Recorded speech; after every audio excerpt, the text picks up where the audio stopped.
welcome back everybody to Nothing Lecture Lecture here on History 1301, and today what we're going to be going over is that of the topic of the Jeffersonian era. Now when we were last in lecture we talked about the Federalist era of the 1790s, however with Thomas Jefferson's victory in the election of 1800 it will inaugurate a new era that would not be highlighted with the expansion of the federal government but rather the retraction of the federal government, or at least is what Jefferson was hoping to achieve. Now, the Jeffersonian era in particular, it will begin with Jefferson's presidency, but it will carry on long afterwards. However, today we're going to just be focusing on Jefferson's administration and bleed into the next administration to follow, that of James Madison. But anyways, when Jefferson wins the election of the election of 1800, it was the first time in American political history that we see a changing in the political order. Many Americans were curious on whether or not Adams would actually relinquish his power. However, he too would establish a precedent by peacefully transferring power over to Thomas Jefferson. Now, he won't attend Jefferson's inaugural address, but he would willingly concede power. But anyways, beginning with the Jefferson administration, he wanted to demonstrate that his administration would prove far more different than Adams' administration before him. And Jefferson wanted to demonstrate to the American people that he was practicing this idea of Republican simplicity to where the people would not even notice the existence of the federal government in their everyday lives. He would call for a reduction of taxes, tariffs, and a reduction of the size of the federal bureaucracy. He would also call for giving power to the people because he believed that the people were instrumental in playing a role within the government. Now, up to this point, mainly the people who could vote in American history, even back when we went to the colonial period, were people who were wealthy or who had land. However, beginning with Jefferson's administration, we see a democratization trend take place to where average people, well, I should say average white male voters, regardless of how much money they had, regardless how poor they had, they will be able to gain the right to vote. And this will carry on for the course of the next several decades, but it will begin with the Jefferson administration. And it's no surprise because of this he becomes known as the People's President. But anyways, even though the first couple of years of his administration would be highlighted with tax reductions, with ending the dreaded whiskey tax and so on and so forth, he could not stop the spread of the federal government and the expansion of it. Because either directly or indirectly, he realized that the federal government had to be expanded, especially to achieve his political goals. Now, the first thing I want to talk about to where the federal government will continue to expand under the Jefferson administration will not be something that he'll approve of, something that he will heavily oppose. However, it would begin a trend that will carry on throughout much of the Jefferson administration, and it was that of the Supreme Court case of Marbury versus Madison.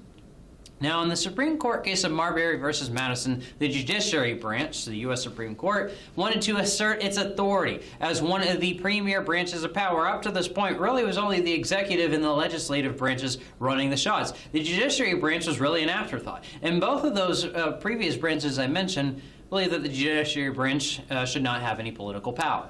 And Jefferson, as well as his right-hand man, James Madison, also agreed to this. However, according to the Constitution, to keep that checks and balances aspect alive, the judiciary branch had the power to declare laws unconstitutional. And for the first time in American history, we will see that the judiciary branch will take that step. When one William Marbury looks to gain an appointment that he had been promised by the Adams administration from the Jefferson administration now, he will be rejected this from the State Department under James Madison. He will then take his case before the U.S. Supreme Court, where at the U.S. Supreme Court, they will impose their Judiciary Review Clause. And they will realize that there was a discrepancy in American law. There was one act that had been passed in 1789 that allowed this case to originate before them without going to a lesser court. However, according to the Constitution, it had to originate before a lesser court. This is a contradiction, and seeing this contradiction, John Marshall would declare that while he would like to rule in favor of William Marbury, he had no authority to do so, and he would strike a law down as unconstitutional. And even though somewhat this case went in favor of Jefferson, he would not like it because it was expanding the role of the federal government. However, while he may contest such Federalists like Marshall for trying to expand the powers of the federal government, it wouldn't stop Jefferson during his administration from actually doing that, because he will realize with certain things it was difficult to stop the spread of the federal government. And most notably, we see that when he bends the Constitution, in the words of the Constitution, when a plot of land out to the west comes up for sale, that of the Louisiana Territory. Now, what the Jefferson administration is most well known for is that of the Louisiana Purchase. Now, in 1801, the territory of Louisiana, which if we remember, it's not just the state of Louisiana, but it extends far beyond that, west of the Mississippi River, it falls into French hands. Now, why is that significant for Americans? Well, it's because during the previous decade, I had mentioned before, they had signed with the Spanish, who had previously owned the territory, they had signed a treaty called Pinckney's Treaty, so where they could trade along the Mississippi River. But when the French took over that region, there were fears that the French would reject this treaty. And on top of that, there was also fears that France, now no longer a republic, but rather under a dictatorship under Napoleon Bonaparte, there were fears that he wanted to construct a French empire over in the Americas, and that he perhaps might target Americans if he were to keep control of New Orleans and the Louisiana Territory. So Americans, greatly fearful and hysterical about this, are going to call on the Jefferson administration to press forth negotiations to hopefully get the Louisiana Territory to be purchased from Napoleon, or I should say the city of New Orleans specifically to be purchased from Napoleon. Now, in 1802, the first American diplomat to arrive over in France to begin to negotiate eventually the purchase of Louisiana would be Robert Livingston. However, his negotiating tactics weren't working, and Napoleon was dead set on keeping the Louisiana Territory as he wanted to reconstruct the French Empire in the New World. Now, by the beginning of 1803, with little updates from Livingston, Jefferson, growing wary, is going to send over a second diplomat, this time his close friend and fellow Virginian James Monroe, to speed up negotiations. And by May of 1803, after the arrival of James Monroe, it would have its effect because Napoleon will have a sudden change of heart. Now, Napoleon himself, by 1803, why he changes his mind about the Louisiana Territory, and specifically about selling the United States with New Orleans, was because of the disastrous Haitian Revolution. Now, the Haitian Revolution had begun as a slave revolt over on the island of Haiti, and it will kick out the French authorities during the 1790s, and Napoleon, once he takes power, he wants to reimpose French authority in the region. But when he sends an army over to Haiti, it will be completely decimated by disease and destroyed by it. And Napoleon realizes that probably it's not the best idea to send over his troops over to the Americas to die from disease or from what other reason, if he is going to want to need, or if he's going to need them back on the European continent to engage in the wars of conquest that he was about to embark upon. And so he would have a change in heart, and rather than just offering the Americans the town of New Orleans, he would offer them the entirety of the Louisiana Territory, which these two diplomats will quickly sign the Treaty of Cession, gaining those the entirety of the Louisiana Territory for $15 million or 3 cents an acre. Now, yes, that's more if you adjust it for inflation, but still, that's a hell of a deal for the Americans. And it's something once Jefferson hears word of is going to jump on. Now, according to the Constitution, these two diplomats who were not authorized by Congress in these negotiations, they had no authority to make a treaty. Congress had the powers to make the treaty. And when Jefferson pressed as a treaty, he even didn't have the powers to do so. But nonetheless, this was too good of a deal that he could pass up from. And so he had to expand and bend the Constitution just a little bit. Expand the powers of the president, I should say.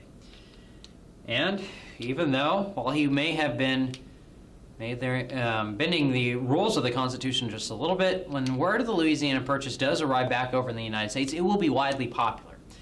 The reason being is because it will effectively double the size of the United States, extending the U.S. well beyond the Mississippi River out onto the western frontier. And it will take several decades before Americans begin to populate that region. But it will make Jefferson extremely popular in his time. However, after he has purchased Louisiana and it becomes final in December of 1803, he will convince Congress to send out a scientific expedition to go to the west. And that's where we see both Meriwether Lewis as well as William Clark, where fame for the Lewis and Clark expedition will step into this episode. Now, Meriwether Lewis, he was a secretary of Thomas Jefferson during the early days of his administration, and William Clark was a close friend of Lewis. They will be given tasks to this scientific expedition to go out to the west to, one, document much of the western frontier for not only Jefferson's, but the nation's knowledge. Jefferson, it's important to note, he was a man of the Enlightenment, and he very much was intrigued with the sciences. But also, he wanted to send out this expedition so that way Lewis and Clark could tell him what sort of land did the U.S. just purchase. Because at this moment, While they knew perhaps the borders of the American continents, nobody knew what the frontier looked like in the interior of the United States. There was questions of if there was a river, specifically the Missouri River, if it went all the way out to the Pacific Ocean and connected trade in that region. And two, the other question was there rich farmland out in that areas? And Lewis and Clark, over the course of the next 2 years, will conduct an expedition going throughout their regions, meeting Sacagawea, who would prove vital for their mission, and eventually making it all the way out to the Oregon country on the Pacific coast. And through their documentation, they will demonstrate that this land had prospects for being valuable farming land. And this will spark romantic views of the West for years to come, and it will influence Americans also to begin to travel further and further west. Now, the Lewis and Clark expedition by 1806 will be widely successful. And with the success of this expedition, as well as the Louisiana Purchase, when Jefferson was coming up on his next presidential election in 1804, he was basically a shoo-in to win that election. And the Federalists were in a downward spiral, eventually to see their party demised by the end of the next decade. Now, before we talk about the election of 1804, or before we move on with the Jefferson Administration, I do want to point out before the election of 1804, we're going to see the passage of a new amendment. That's going to be crucial for presidential elections moving forward. And it'll be that of the 12th Amendment. Now, we had talked about last time with the election of 1800 and elections before then, what had determined who was the president and the vice president was not you running as the president, you have a vice presidential candidate, but rather if you gained the most electoral votes, you were obviously president. But whoever gained the second most electoral votes, regardless of their political party, regardless of their background, they became the vice president. And that had created a whole mess that we had seen develop in the election of 1800. And so to avoid this issue in the future, the Jefferson administration will back in 1804 the 12th Amendment, which will make a clear distinction between the presidential ballot and the vice presidential ballot. Now, in 1804, even though the Federalists will put up a they'll put up a candidate for the presidency, they would stand no match to Jefferson. He was widely popular, and he will be easily elected to a second term. However, Jefferson will prove that most presidents' second terms aren't as widely successful as their first terms. Because as he takes office in 1805, he's going to have to deal with two major issues. First, growing discontent that we see in his own party. Now, what was beginning to occur in his political party is many were dissatisfied. Many were dissatisfied with the recent Louisiana Purchase. Now, the reason for this is because Republicans had initially campaigned off this idea that they were supposed to strictly adhere to the Constitution. However, clearly through the Louisiana Purchase, there was no provision saying that the president had authority to do this. Jefferson had bent the Constitution. And so the Republican Party was beginning to fracture. However, that fracture won't come to fruition until years much further down the road. But also as he enters his second presidential term, as he faces this growing discontent, he's going to have to face a foreign issue. Because just like Washington, just like Adams before him, he has to deal with the British and the French, who were constantly at war with one another after 1803, after the Louisiana Purchase. And by this time, the British once again were beginning to target American ships. Now, what's going to begin in 1803 was the Napoleonic Wars, where Napoleon's going to go on a series of wars of conquest to conquer the European continent. Now, by doing so, England is going to desperately try to stop him, and at some points Napoleon was on the verge of perhaps conquering Europe. But as the English were battling Napoleon, they understood that he needed a large navy as well as a large military to contain him. And in particular, as they were beginning to build up a large navy, they needed sailors on those ships. However, they simply didn't have them. In the course of the previous 2 decades, during the early days of the American Republic, because of the fact that the British Royal Navy greatly underpaid their sailors, they began to desert. And most of them went off onto American ships. And since there was almost half of the American sailors were former British subjects or were former British soldiers, the British Navy, as well as the British government, is going to issue a series of orders and councils that will allow them to seize American ships, take those crew members, and impress them, force them into the service of the British Navy. And this is going to outrage Americans. And Jefferson, like Washington and Adams before, is going to have to try to keep America out of war. Now, in particular, we will see by 1806 and the beginning of 1807, British ships will not just be contained over in Europe, but rather they would be off the American coastline, basically waiting for American merchant vessels to travel outside of their ports. But in 1807, in June of 1807, when the USS Chesapeake goes out of its port, if I remember correctly, out of Baltimore, it'll be seized by the HMS Leopard, who would fire an initial shot on the ship, killing 3 Americans, wounding several others, and when they board the ship, they will take or impress 4 sailors into the British service. When news of this episode arrives back in the United States, since it had occurred just 7 miles off of American shores, it will generate a great amount of anti-British sentiment. And there will be calls for war. And while Jefferson and his faction were very much in favor of having an anti-British standpoint, he, like Washington and Adams, he understood that going off to war was the worst thing that could occur for the U.S. And so in response to this recent impressment policies, he's going to do something else. He's going to try to use America's diplomatic leverage to hopefully convince the British to back down. In 1807, he will sponsor what would become over time a very unpopular act during the course of his administration, that of the Embargo Act of that year. Now, both him and Madison later on, they will believe that America had the great upper hand in their diplomatic relations with, especially with Great Britain. The reason being is because they will look back to the days of the Revolution, and they saw that the British merchants over in England, they relied heavily on American buyers. And so they were still under the impression that if they were to implement some sort of embargo or boycott, like that had been implemented back during the build-up to the Revolution, it would hurt the British, would hurt them the most in their pocketbooks. It would affect their economy so much that those merchants would pressure the British government to overturn those orders in council. However, once again, it's important for us to recognize America was not the superpower that it is today.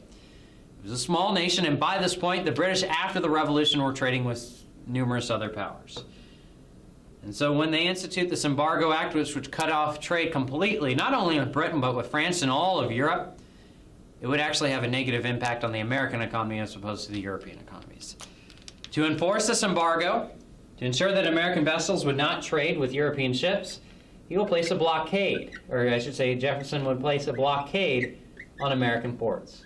Now, with this blockade of American ports, it will begin to diminish profits, especially by merchants in many of these port cities. And on top of that, to further discourage Americans from trading with European powers, to try to hurt European businesses, he would also send American soldiers up to be stationed along the U.S.-Canadian border to stop smuggling in those regions, to stop American trade with Canada, which was a British dominion. And while he was hopeful it would impact the European economies, it will not. British and the French are basically going to laugh at the Americans, and the U.S. is going to enter a depression as a result of that. It will have other impacts that we'll talk about in the future, but many Americans will detest this act as a result of the depression. There will be threats made against Jefferson's very life. And so no surprise as we enter 1808, even if Jefferson wanted to run for another presidential term, he would not be able to do so. But anyways, in the light of the Embargo Act with its own popularity, the day Jefferson leaves office in March of 1809, unanimously, Congress, from pressure from the people, will overturn it in a vote of 70-0. However, they will place further restrictions on trade, and we'll talk about that at the Madison Administration in next lecture. But anyways, as Jefferson was leaving office, he will step down after 2 presidential terms following the precedents followed by Washington. But the issues that were faced with his administration, mainly with the British impressment of American sailors, that issue will continue to linger. The Madison administration will look to push forth several acts to crack down on this, most notably the Non-Intercourse Act of 1809, where he would cut off trade with only France and Britain until they conceded that they had violated American rights. And when the British refused to apologize for violating American rights, by 1811 and 1812, Americans had enough, and James Madison could not stop the call for war. And in June of that year, he would issue to Congress a call for conflict. In his war message, calling on Congress to do as they please. And by June 18, 1812, America would be at war. However, they were very much ill-prepared. And we'll talk about the War of 1812 when we get back to lecture next time.